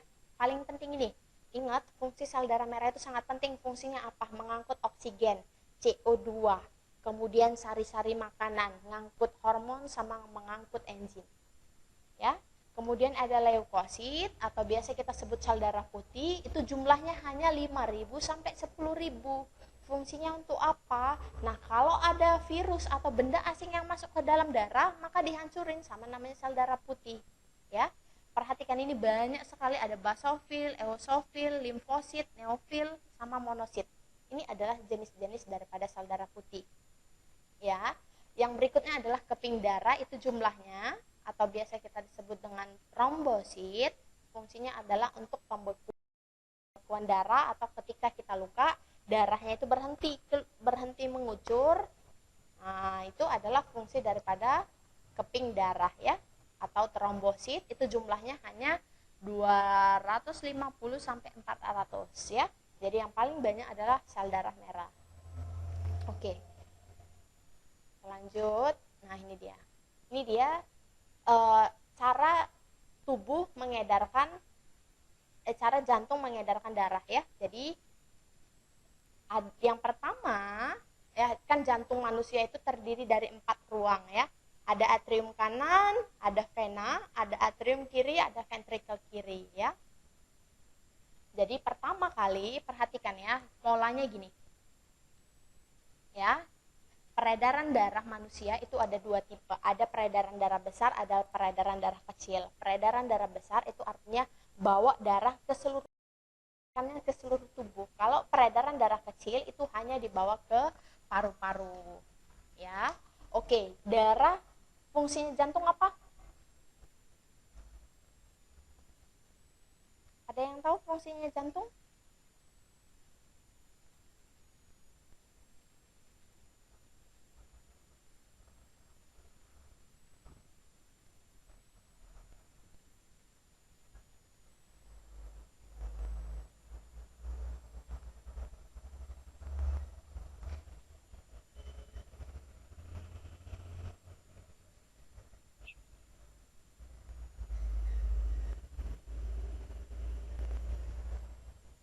Oke, masih stay kan? Semua di sini ada yang tahu fungsinya jantung? Fungsi jantung untuk peredaran darah ya, Kak? Iya, memompa darah kan, maka ini tadi Darah itu harus dipompa ya. Dari bagian atas jantung atau biasa disebut atrium harus dipompa dulu turun ke bawah ya. Jadi cara kerjanya adalah dimulai dari namanya atrium kiri ya. Dipompa turun ke ventricle. Nah, dari ventricle darah diedarkan ke seluruh tubuh, yang bawah adalah arteri sistematik ya. Ini dia. Darah dari jantung bagian atrium kiri dipompa turun ke ventricle kiri. Dari ventricle kiri dibawa sama pembuluh darah namanya arteri sistematik. Diedarkan ke seluruh tubuh, baru harus kembali ke jantung. Bagian masuk balik ke jantung dibawa sama namanya ventricle. Ini ada yang join kayaknya. Oh, nggak ada. Oke. Oke, kita lanjut ya. Tadi kan dari atrium kiri dipompa turun ke ventricle kiri, dibawa sama pembuluh darah arteri sistematik, diedarkan ke seluruh tubuh, harus kembali ke jantung bagian yang warna biru, di bagian atrium kanan. Ya, tadi dari atrium kiri turun ke ventricle, dari ventricle dipompa ke seluruh tubuh yang bawa arteri sistematik, setelah diedarkan ke seluruh tubuh, baru kembali ke jantung bagian atrium kanan. Oke, selesailah peredaran darah besar. Sekarang masuk peredaran darah kecil. Darah harus dibawa ke paru-paru, maka dari atrium kanan dipompa, darah fungsinya memompa. Dari atrium kanan dipompa turun ke bawah ke ke ventricle kanan. Dari ventricle kanan diedarkan ke ke paru-paru. Ya, dibawa ke atas. Yang bawah adalah ini pembuluh darah arteri pulmonalis. Nah, ini di sini di dalam paru-paru bertukar. Oksigen dibuang, CO2 diambil. Yang bawa dari paru-paru ke jantung dibawa sama vena pulmonalis. Nah, ini dia. Jadi urutannya yang merah dulu selesai ke seluruh tubuh, kembali ke jantung, baru kembali ke paru-paru yang warna biru, baru lagi masuk ke jantung. Ya. Paham urutannya?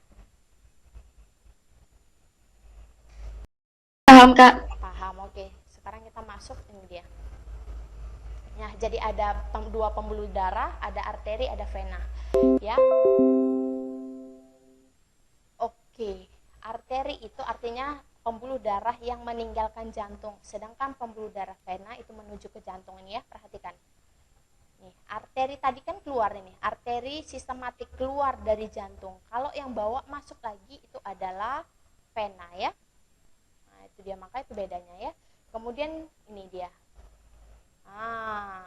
Denyutnya terasa, kalau vena itu tidak terasa ya. Oke.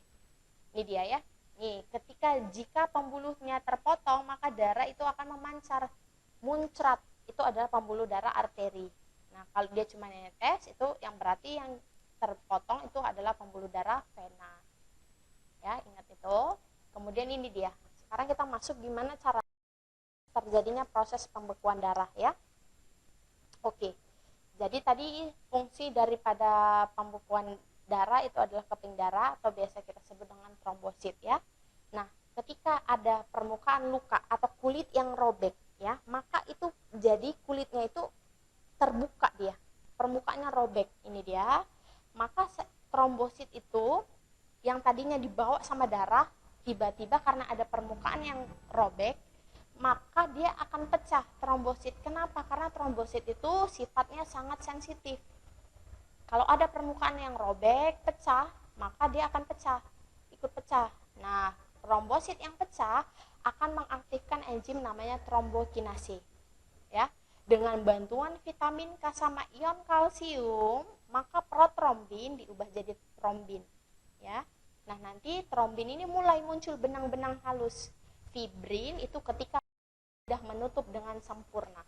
Ya, itu adalah urutan daripada proses pembekuan darah.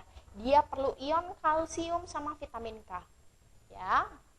Oke, Sampai di sini untuk proses untuk sistem peredaran darah ada yang mau ditanya?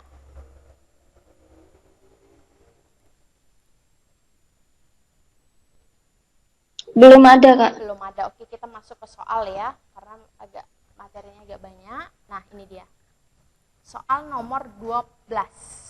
Kakak mau dibacain sama ini si Jufri. Nomor 12.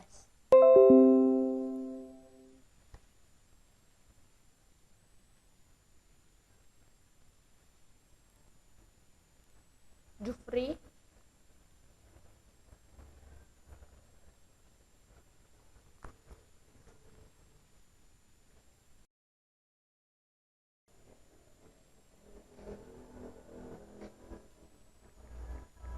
Jufri, masih di situ Jufri?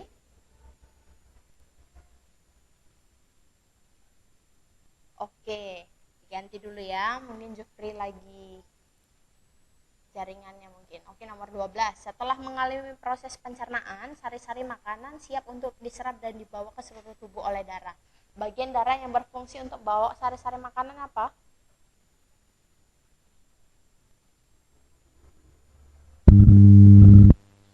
Eritrosit ya, Kak? Iya, eritrosit. Oke, good job. Kalau ini leukosit fungsinya apa? Kekebalan tubuh. Iya, kekebalan tubuh. Kalau trombosit? Aduan darah. Iya. Oke, nomor 13. Kakak mau dibacain sama ini lagi? Apa? Rahma? Pernyataan yang benar tentang macam sel darah putih dengan perannya adalah Iya. Nah, yang paling tepat ini adalah neutrofil, itu akan mengenali antigen dan menghasilkan antibodi. Inilah yang dipakai dalam ini sistem imun kita. Ya, neutrofil ini. Dia akan menciptakan namanya antibodi, akan kenalin virus. Nih, sistem daripada vaksin. Ya. Nah, itu dia. Nomor 13 jawabannya B. Oke, nomor 14. Erna, nomor 14. Pernyataan berikut yang benar tentang sistem pembuluh limfa adalah Oke, sistem pembuluh limfa itu adalah sistem peredaran terbuka. Sistem peredaran terbuka itu artinya yang mengalir ke seluruh tubuh itu tidak melewati pembuluh darah, ya. Jadi ternyata ada, kan kalau kita ada pembuluh darah ya, jelas berarti kita pembuluh darah tertutup gitu kan, sistemnya peredaran darah tertutup. Nah, ternyata ada hewan-hewan yang sistem peredaran darahnya terbuka, ya, itu seperti amfibi, ya. Oke. Kemudian nomor 15, arteriklorosis merupakan kelainan sistem sirkulasi yang disebabkan oleh, arteriklorosis nama lainnya itu adalah gagal atau serangan jantung ya, pembunuh nomor 1 di Indonesia, arteriklorosis ya. Jadi makanan yang kita makan ya, atau lemak yang kita konsumsi, nah enggak kita makan lemak di situ kita meninggal, enggak, ternyata lemak itu menumpuk, berubah menjadi zat kapur. Nah, dia di pembuluh darah ya. Jadi ibaratnya, sebentar ya, cari dulu untuk nulisnya nih. Oke, jadi ini ibaratnya pembuluh darah ya. Nah, ini pembuluh darah. Oke, lemak yang kita konsumsi itu akan mengeras di sini, akan mengeras seperti ini menjadi zat kapur. Nah, ini dia mengendap, mengeras lama-lama mengeras. Ya kan, terlalu banyak sering konsumsi lemak, mengeras dia jadi zat kapur ya. Ketika darah mengalir, nah yang ditakutkan adalah ini kalau pecah. Inilah orang enggak ya. Jadi pembunuh nomor 1, enggak tahu kita pecahnya kapan. Maka kalau udah pecah meninggal. Ya. Karena apa? Karena darah nggak akan bisa mengedar lagi karena tertutup dia di sini. Tertutup, pecah dia udah. Lemaknya tadi zat kapurnya udah pecah. Maka ya udah, tubuh nggak dapat oksigen. Meninggal lah. Terjadilah namanya serangan jantung.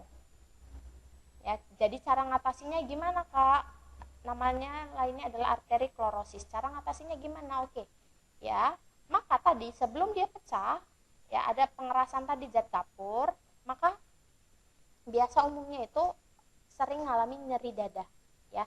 Tapi biasa mereka hiraukan, udahlah aku takut kalau makin diperiksa makin banyak pula penyakitku. Takut orang-orang tua suka gitu tuh.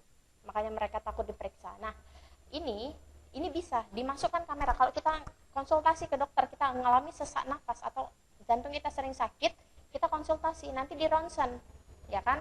Kalau di ronsen nggak dapat, dimasukkan di bagian jantung kita, dibedah sedikit, dimasukkan kamera. Nah, dicari, ternyata ada penyumbatan di pembuluh darah ini, dimasukkan kamera. Nah, ini ada penyumbatan di sini. Nah, maka dikasih cairan, disuntikkan cairan, nanti zat kapurnya ini pecah. Udah nggak ada lagi zat kapurnya, menghancurkan zat kapur senyawanya itu, ya. Kemudian setelah zat kapurnya ini pecah, udah nggak ada lagi, maka dipasang ring, ya.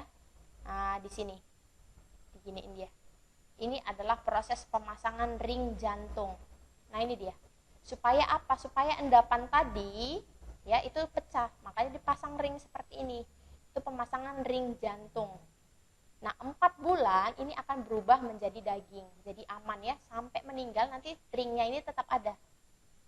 Jadi nggak perlu lagi dioperasi untuk ngambil ringnya, dia udah berubah bulan, ringnya ini berubah menjadi daging, ikut menjadi daging. Untuk itu ada pertanyaan di soal nomor tentang sistem peredaran darah. Dia tadi, ya. Nomor 14 jawabannya apa ya, Kak? Nomor berapa? 14. 14 itu A tadi, kok. Pembuluh limfe itu merupakan pembuluh terbuka, ya. Artinya darahnya tidak mengalir, tidak masuk ke dalam pembuluh darah. Kalau kita jelas ada pembuluh darah arteri, ada vena. Nah, ada hewan-hewan yang nggak pakai pembuluh darah, ya. Jadi langsung dari kulit itu langsung mengedarkan si darah tadi, ya. Oke, ini tadi nomor 15, pembunuh nomor 1, ya, arteriosklerosis. Kemudian, oke, habis untuk soal sistem peredaran darah. Ada pertanyaan?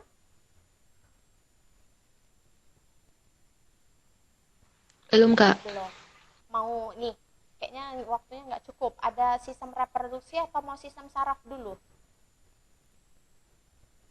Banyak lagi, ya, ada endokrin, ada sistem imun. Kalian mau saraf reproduksi dulu atau saraf dulu? Satu lagi nih. Saraf aja dulu, Kak. Saraf aja dulu, ya. Biasa banyak yang pilih reproduksi nih. Karena materinya akan untuk ke masa depan. Kalau sistem saraf agak kurang biasanya, ya. Oke, masuk ke yang lain. Setuju sistem saraf? Pilih mana? Mau mana dibahas? Ya, Nah, waktunya nggak sempat. sistem saraf dulu aja nggak apa-apa. Sistem saraf aja. Kita pilih, ya, sistem saraf ini dia. Nah, jadi Ya, yang paling penting bakalan dibahas di sistem saraf adalah gimana nanti cara kita menanggapi gerak itu tadi, kemudian belajar tentang bagian otak, ya. Oke.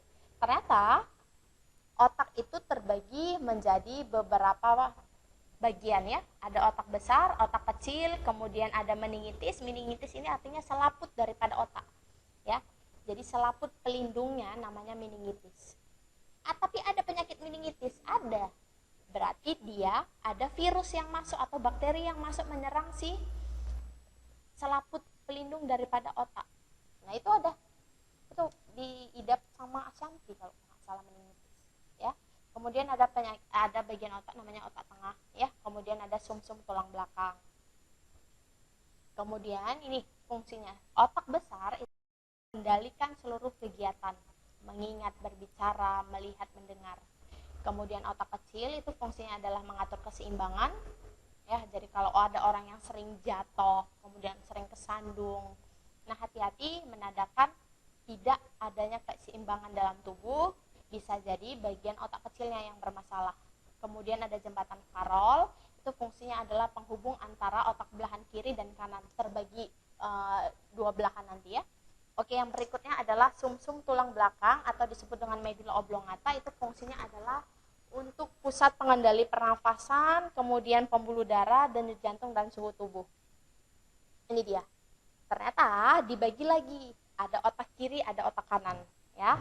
Otak kiri itu mengendalikan, atau biasanya orang yang otak kiri itu lebih dominan ke matematika, suka dia sama angka, kemudian suka menganalisa, dia cara berpikirnya harus logika, ya. Kemudian orangnya detail. Nah, maka itu orang-orang yang tipe cenderung menggunakan otak kiri. Sementara otak kanan itu lebih kreatif, ya. Jadi seniman-seniman, kemudian orang yang punya imajinasi tinggi itu lebih dominan menggunakan otak kanannya. Ya, paham sampai sini? Kalian tipe yang gimana? Lebih suka matematika atau seni? Lebih detail atau orangnya suka berimajinasi atau menggunakan emosi, itu pakai otak kanan. Ya, itu kalian bisa simpulkan. Ada yang otak kanan, kalau kakak sih nggak suka matematika, nggak suka angka. Ya, jadi mungkin pun kakak tipe yang menggunakan otak kanan. Ya, oke. Kemudian kita akan belajar mengenai sel saraf ya. Jadi sel itu atau satuan sel saraf disebut dengan neuron. Kalau tadi satuan ginjal disebut nefron, kalau saraf neuron ya. Yang pertama adalah dendrit. Dendrit bagian paling ujung yang menerima rangsangan. Kemudian ada inti sel, nukleus, pusat pengendali aktivitas sel di bagian nukleus. Kemudian yang warna biru ini ada 1, 2, 3, 4, 5 itu adalah akson. Artinya meneruskan rangsangan yang didapat dari dendrit, diteruskan ke sel-sel saraf yang lain ya. Jadi satu di dalam otak itu terdapat jutaan sel saraf ya. Jadi nanti sel saraf itu masing-masingnya harus berhubungan, meneruskan rangsangan dari adanya rangsangan dari luar ya. Kemudian bagian kulit daripada si akson itu adalah selubung mielin. Kemudian ada nodus renvir, itu ada yang di tengah-tengah di antara yang akson, ada warna merah, itu adalah nodus renvir, membantu mempercepat kerja daripada si akson ya. Kemudian ada sel swan, itu adalah cadangan makanan. Di dalam akson ada yang biru muda, itu adalah sel swan, cadangan makanan. Oke, itu sel saraf ya. Oke, ini dia jenis-jenis sel saraf ya. Yang pertama ada neuron sensorik. Ya, neuron sensorik. Yang kedua ini, ini bukan asosiasi tapi konektor. Ya. Nanti diubah aja, sama nama lainnya, cuman orang lebih sering sebutnya neuron konektor daripada asosiasi. Yang terakhir adalah neuron motorik. Ya. Oke, jadi gerakan itu ya. Neuron ini cara kerjanya gimana, Kak? Neuron ini cara kerjanya gini. Kakak ini megang tangan kakak ya. Kemudian ini handphone kakak, ini yang kakak pegang, ini ibarat duri. Kakak megang duri. Ya kan? Maka duri ini kan tajam. Gimana caranya kakak merespon daripada tajam ini? Apakah tangan kakak membiarkan di sini atau kakak mengangkat tangan kakak? Kan ada terasa sakit ya kan? Kena indera peraba kulit, ada rasa sakit ketika kita menyentuh duri. Maka neuron yang dekat dengan yang merasakan tadi, yang dekat dengan kulit, yang merasakan itu adalah neuron sensorik. Ya, kemudian udah dirasakan, bekerjalah tadi, ya kan? Otak tadi, otak bekerja, maka setelah hasil daripada respon daripada otak, maka tangan kakak angkat, tangan kakak menggerakkan, itu adalah neuron motorik. Ya, jadi seperti itu dia. Nah, kemudian ternyata sumsum tulang belakang itu terbagi fungsi simpatik dan parasimpatik ya. Ini bisa kalian baca nanti fungsinya untuk antagonis, kebalikannya. Kalau yang pupil membesar, di sini pupil menyempit. Oke. Ini dia skema daripada gerak. Gerak itu ada dua, ada yang sadar, ada yang refleks. Sadar itu artinya kakak nulis, kakak ngomong, kakak ngajar, itu gerak sadar. Kalau gerak refleks itu ketika ada yang mukul kakak atau ketika tangan kakak kena panas, itu adalah gerak refleks. Bedanya di sini, kalau gerak sadar itu diolah di otak, kalau gerak refleks kan otak itu meresponnya lambat. Maka kalau gerak refleks itu otomatis yang bekerja adalah sumsum tulang belakang. Ya, jadi tetap dari reseptor ini dari kulit tadi merasakan sesuatu, kemudian yang bekerja adalah saraf sensorik, diolah di otak, yang menggerakkannya adalah saraf motorik. Kalau gerak refleks sama, kena duri, itu kulit, ya, dari impuls ke reseptor, kemudian diteruskan sama saraf sensorik. Nah, langsung diolah di sumsum tulang belakang. Nah, karena adanya rasa sakit, jadi refleks, ya kan?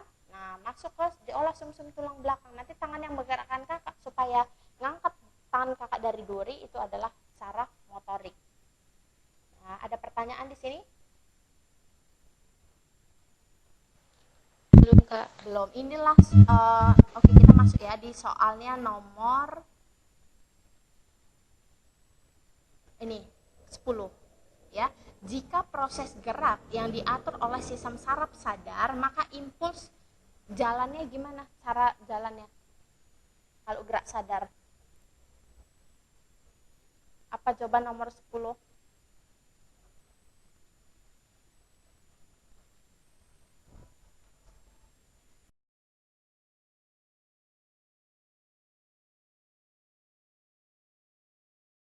Tulang belakang. Jadi apa jawabannya untuk nomor 10?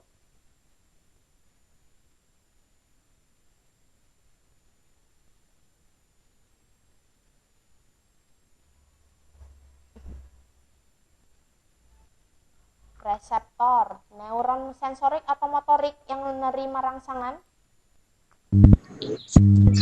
Sensori. Berarti habis dari reseptor, neuron sensori, pakai diolah di otak atau diolah di sumsum tulang belakang kalau gerak sadar? Di otak. Di otak. Kemudian digerakkan sama neuron apa setelah dapat respon dari otak? Saraf motorik. Motorik. Jadi jawabannya yang paling tepat adalah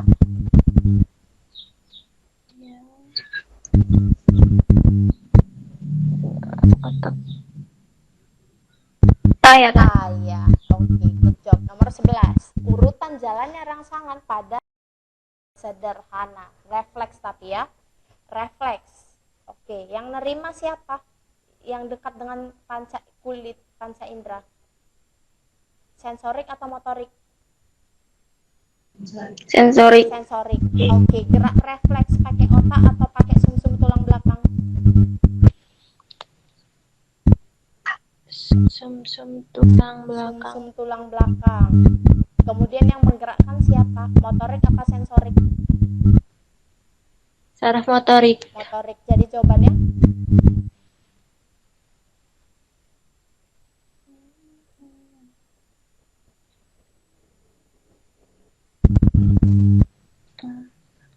konektor itu penghubung antara sensori sama motorik ya.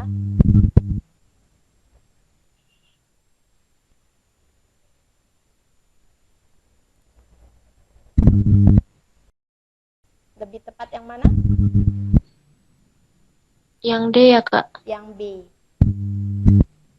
Dari reseptor masuk ke sensorik, dihubungkan sama konektor yang menggerakkan motorik. Oke. Jadi nomor 11 jawabannya B. Paham ya?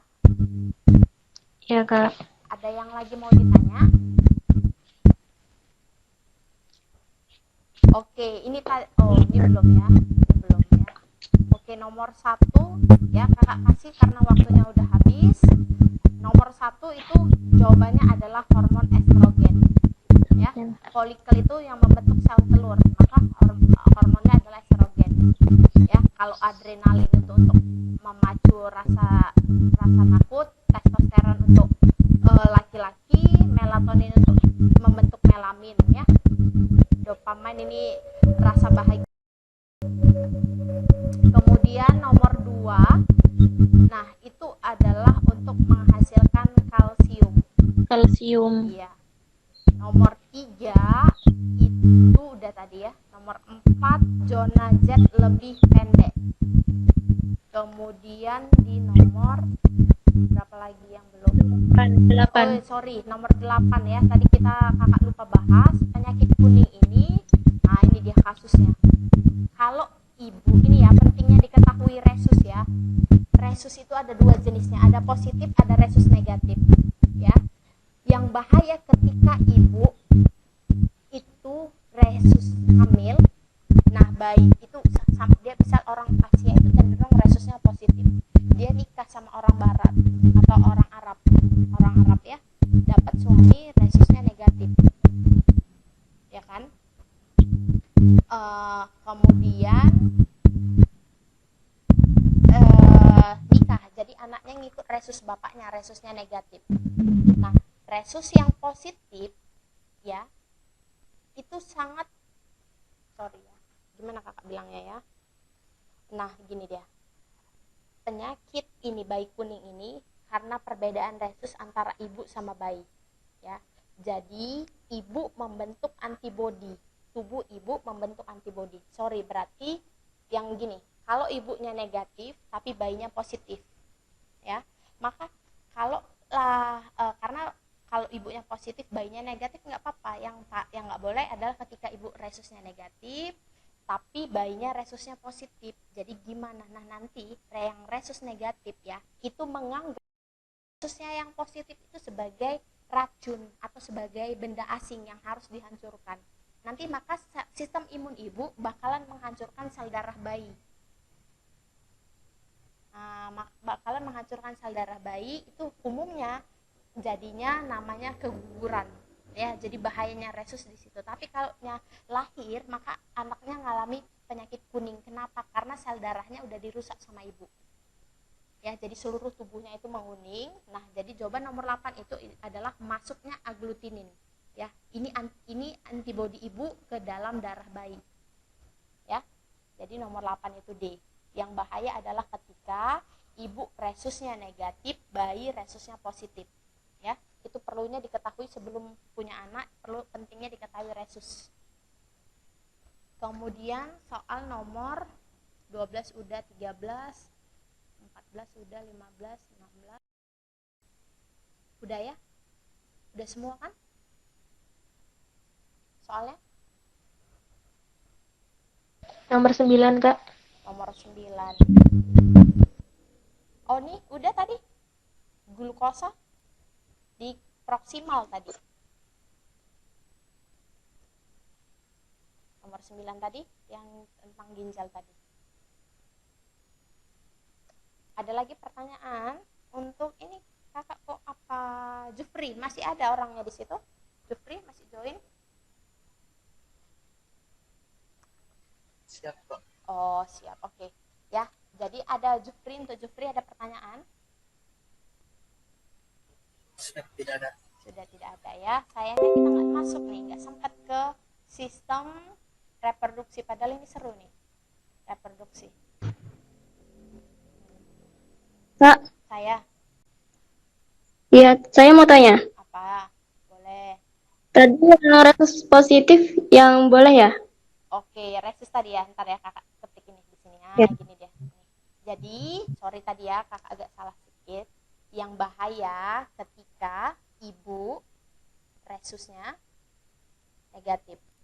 Resus negatif, bayinya resusnya positif. Ya. Kalau gini, kenapa? Karena resus negatif ini tidak punya antigen D. Itulah yang buat beda. Resus negatif sama resus positif bedanya di sini, ada antigen D-nya. Nah, orang yang resusnya negatif ketika masuk D. Nah, inilah yang dianggap berbahaya sama tubuh. Maka tubuh ibu ngebentuk sistem imun untuk menghancurkan si ini tadi antigen, karena ini dianggap benda asing, bukan bagian dari tubuhnya. Karena di tubuhnya nggak pernah ada ini. Tiba-tiba masuk, maka dianggap ini sebagai zat bahaya yang harus dihancurkan. Maka sistem imun ibu sendiri nanti bakalan menghancurkan si bayinya. Maka sebenarnya ini jarang terjadi. Kasusnya lebih sering nanti ibunya ngalami keguguran. Jarang ada bayi yang selamat. Kalaupun selamat, dia harus disuntik rodam. Sorry kakak lupa nama suntikannya apa ini, tapi sebelum usia kandungan 3 bulan nanti ibu suntikan supaya bayinya ini bisa selamat. Maka itu tadi perlu diketahuinya resus sebelum hamil. Nah itu dia. Pun dia selamat ya, nggak ngalami keguguran, maka bayinya ngalami kuning. Nah itu dia. Kenapa? Karena tadi sel darahnya udah hancur, dihancurin sama ibu, maka sel darah anak pecah, menyebar ke seluruh tubuh, jadilah penyakit kuning. Nah seperti itu. Sel darah pecahnya pecah, sel darahnya pecah, sorry. Itu dia. Jelas? Jelas Kak. Oke, ada lagi pertanyaan? Iya, sayang ya kakak. Nah, penting nih fertilisasi kan, bayi kembar, bayi tabung. Nah, mungkin lah next time ya untuk sistem reproduksi. Ada lagi pertanyaan? Nggak ada, Kak. Nggak ada. Jupri nggak mau nanya? Siap, sudah. Iya, oke lah.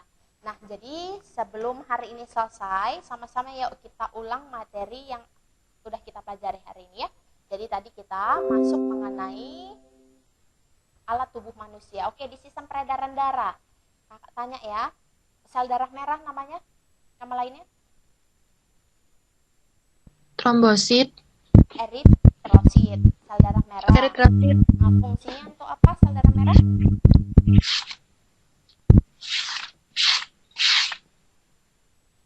Ngangkut oksigen, sari-sari makanan, CO2, hormon, sama enzim. Sel darah putih nama lainnya? Leukosit. Fungsinya sama-sama, ayo Untuk semuanya. pertahanan tubuh. Iya, pertahanan tubuh. Kemudian ada trombosit, fungsinya adalah untuk proses pembekuan darah.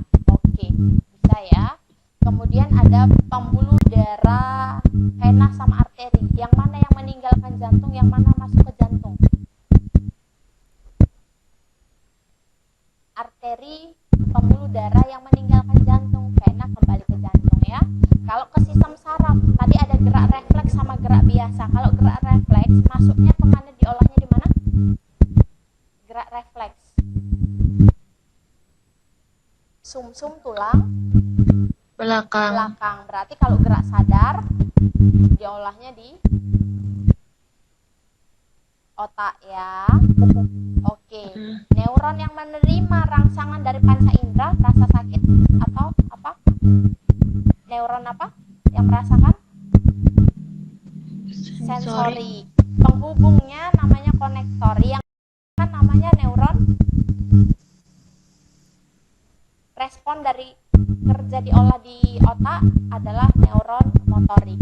Oke. Motorik. Iya. Sistem pernafasan.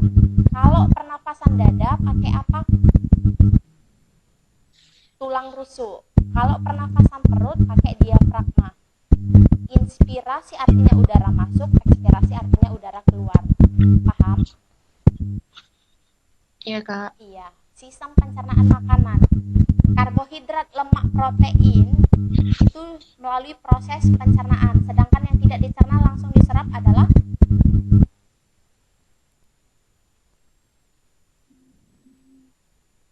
vitamin, air, sama mineral ya. Oke, di sistem rangka ada 3 jenis otot. Otot polos, sendi, sama lurik. Otot polos letaknya di mana?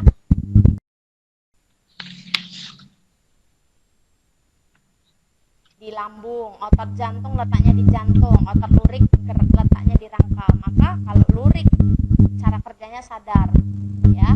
Kemudian ada engsel, 6 jenis engsel. 6 jenis sendi. Sendi putar, engsel, pelana, peluru, sendi putar ya. Ingat kan? Iya, Kak. Oke lah. Ada pertanyaan? Kalau nggak ada, kita sudahi saja pertemuan kita kali ini. Nanti PowerPoint-nya minta ke Bang Karda ya. Sudah kakak share. Iya, Kak. Oke ya. warahmatullahi wabarakatuh. Semoga apa yang kita pelajari hari ini bermanfaat untuk kalian. Tetap semangat belajarnya dan ya. Semoga cita-citanya tercapai ya. Oke. Thank you ya buat hari ini ya. Boleh. Makasih ya, Kak. Ya, thank you ya. Makasih, Kak. Ya. Terima kasih, Kak. Iya.